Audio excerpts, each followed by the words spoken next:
কি অন্যায় ছিল এদের, যারা মারা গেল গেল তবলীগের জোরে, লাশ হইল।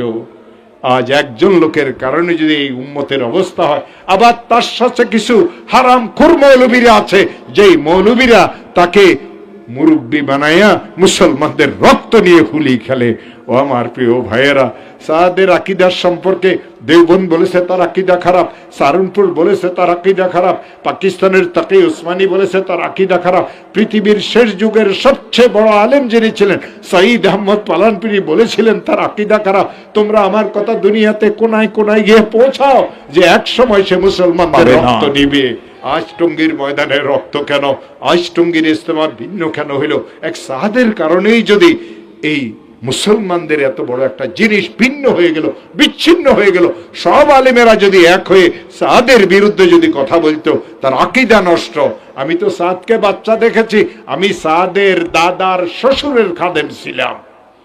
সাদের বাপের নাম মৌলানা হারুন সাহেব, সাদের দাদার নাম মৌলানা ইউসুফ সাহেব, সাদের দাদার শ্বশুরের নাম হযরত মৌলানা জাকারিয়া সাহেব, শেখুল হাদিস রহমতুল্লাহ আলাইহ। আমি ওমর ফারুকের ওস্তাদ, আমি তার কাছে বুখারীর কিছু অংশ পড়েছি, আমি তার হাতে প্রথম জীবনে মুরিদ বায়াত হয়েছিলাম, আমি তার দরবারে 3 বছর খিদমত করেছিলাম।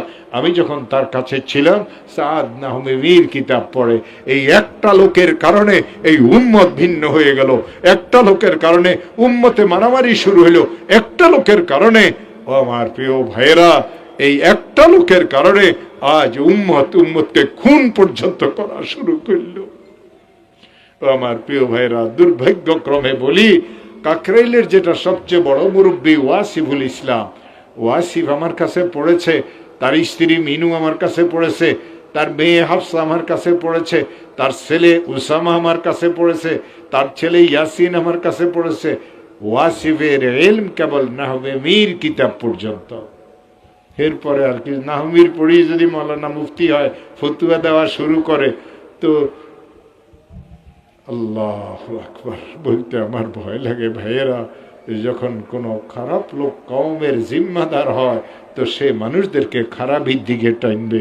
যেই মুসলমান এক ছিল, যেই মুসলমান এক ছিল, যেই মুসলমান এক ভাই আরেক ভাইয়ের আগে পানি পান করে নাই, প্রাণ দিয়েছে, সেই মুসলমান আজ একজনের প্রাণ নিতেছে। যেই মুহূর্তে টঙ্গীতে মারামারিটা চলতেছিল রাত 3টার দিকে, আমি গাজীপুরের শেষ প্রান্ত হারিনালের পীর সাহেবের মাদ্রাসা থেকে আসতেছিলাম, আল্লামা বাহাউদ্দিন সাহেব ছিলেন, আরো বড় বড় আলিমেরা ছিলেন।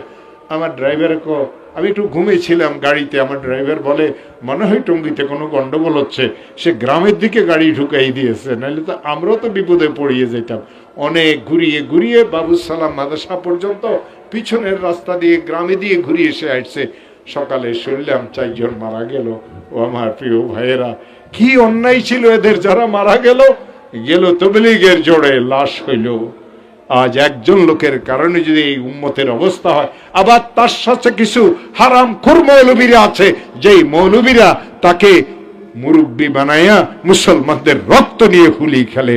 ও আমার প্রিয় ভাইয়েরা, সাদের আকীদার সম্পর্কে দেওবন্দ বলেছে তার আকীদা খারাপ, সাহারানপুর বলেছে তার আকীদা খারাপ, পাকিস্তানের তাকি উসমানী বলেছে তার আকীদা খারাপ, পৃথিবীর শেষ যুগের সবচেয়ে বড় আলেম যিনি ছিলেন সঈদ আহমদ পালানপুরি বলেছিলেন তার আকীদা খারাপ। তোমরা আমার কথা দুনিয়াতে কোনায় কোনায় গিয়ে পৌঁছাও যে এক সময় সে মুসলমানদের রক্ত নিবে। আজ আমরা দেখতেছি সঈদ আহমদ পালানপুরি কবরে চলে গেছেন, আর তার লোকেরা উলামায়ে হক্কানি রব্বানীদের উপরে, আমাদের ছাত্রদের উপরে হামলা শুরু করেছে। ও আমার প্রিয় ভাইয়েরা,